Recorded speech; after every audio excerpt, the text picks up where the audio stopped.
صدی کے اواخر میں قائم ہونے والی سلطنت عثمانیہ نے صدیوں میں تیزی سے توسیع کی اور تاریخ کی سب سے بڑی اور بااثر سلطنتوں میں سے ایک بن گئی۔ یہ ایک سنی مسلم ریاست تھی جس میں ایک مضبوط مرکزی حکومت، ایک طاقتور فوج اور مختلف نسلی اور مذہبی گروہوں پر مشتمل متنوع آبادی تھی۔ اپنے عروج پر سلطنت عثمانیہ 3 براعظموں میں پھیلی ہوئی تھی، جس نے یورپ، ایشیا اور افریقہ کے وسیع علاقوں پر حکمرانی کی۔ اس کے برعکس صفوی سلطنت شیعہ اکثریتی مسلم ریاست تھی۔ 16ویں صدی کے اوائل میں شاہ اسماعیل اول نے اس کی بنیاد رکھی۔ اس نے فارس کو ایک جھنڈے تلے متحد کرنے کی کوشش کی۔ صفویوں نے شیعہ اسلام کو ریاستی مذہب بنایا اور خطے کی ثقافت اور شناخت پر بہت اثر ڈالا۔ ان کی سلطنت جدید دور کے ایران، آذربائیجان اور عراق کے کچھ حصوں پر محیط تھی۔ عثمانی صفوی جنگوں میں سب سے اہم عنصر سنی اور شیعہ اسلام کے درمیان مذہبی تقسیم تھی۔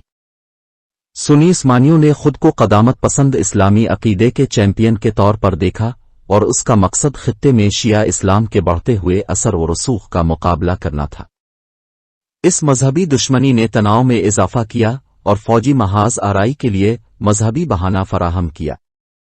عثمانی صفوی جنگوں کی بنیادی وجوہات میں سے ایک میسوپوٹیمیا اور قفقاز پر علاقائی مقابلہ تھا۔ دونوں خطے جغرافیائی لحاظ سے اہم تھے، زرخیز زمینوں، تجارتی راستوں اور اسٹریٹجک اہمیت کے ساتھ۔ معاشی اور سیاسی وجوہات کی بنا پر ان علاقوں پر کنٹرول ضروری تھا۔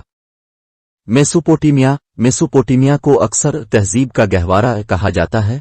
میسوپوٹیمیا دریائے دجلہ اور دریائے فرات کے درمیان واقع تاریخی طور پر امیر علاقہ ہے۔ اس کی زرعی پیداوار نے اسے دونوں سلطنتوں کے لیے ایک مطلوبہ ملکیت بنا دیا۔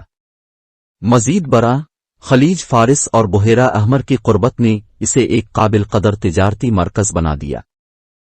قفقاز کے پہاڑ، جو میسوپوٹیمیا کے شمال میں واقع ہیں، دونوں سلطنتوں کے مابین قدرتی سرحد کے طور پر کام کرتے تھے۔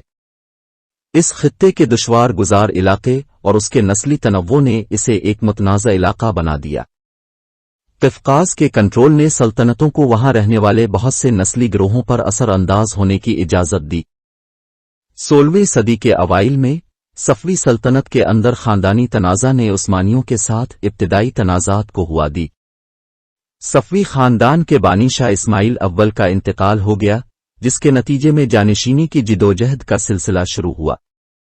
داخلی خلفشار کے اس دور نے صفویوں کو کمزور کیا اور عثمانیوں کو مشرق میں اپنے علاقائی عزائم کو آگے بڑھانے کے لیے حوصلہ افزائی کی۔ عثمانی صفوی جنگوں میں مذہب نے اہم کردار ادا کیا۔ سلطنت عثمانیہ خود کو سنی اسلام کے محافظ کے طور پر دیکھتی تھی، جبکہ صفوی پرجوش شیعہ مسلمان تھے۔ یہ مذہبی تقسیم صرف الہیات کا معاملہ نہیں تھا، بلکہ دونوں سلطنتوں کی سیاست اور شناخت سے بھی جڑا ہوا تھا۔ اس نے دشمنی کو ہوا دی اور تنازع کا جواز فراہم کیا۔ عثمانی صفوی جنگوں کا افتتاح 1514 میں چلدیران کی جنگ میں ہوا۔ شاہ اسماعیل اول کی قیادت میں صفویوں نے سلطان سلیم اول کی قیادت میں عثمانیوں کا مقابلہ کیا۔ ایک بڑی صفوی فوج کے باوجود عثمانیوں نے فیصلہ کن فتح حاصل کی۔ جنگ کے نتائج کو مختلف عوامل سے منسوب کیا گیا تھا، بشمول عثمانی فوجی تنظیم، جدید ہتھیار اور بہتر حکمت عملی۔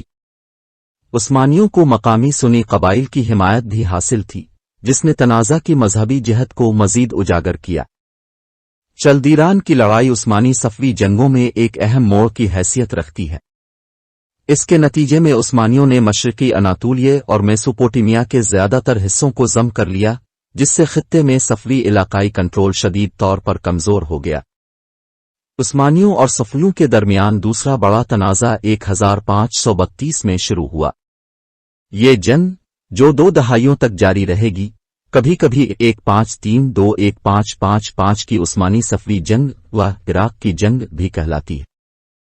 اس تنازع کا مرکزی تھیٹر میسوپوٹیمیا تھا، جس میں دونوں سلطنتیں بغداد جیسے اسٹریٹجک شہروں پر کنٹرول حاصل کرنے کے لیے مقابلہ کرتی تھیں۔ سب سے پہلے بغداد پر قبضہ 1534 میں عثمانیوں نے سلیمان اعظم کی کمان میں صفویوں سے بغداد پر قبضہ کر لیا۔ اس نے صفوی سلطنت کے لیے ایک اہم دھچکا لگایا اور میسوپوٹیمیا پر عثمانی کنٹرول کو مستحکم کیا۔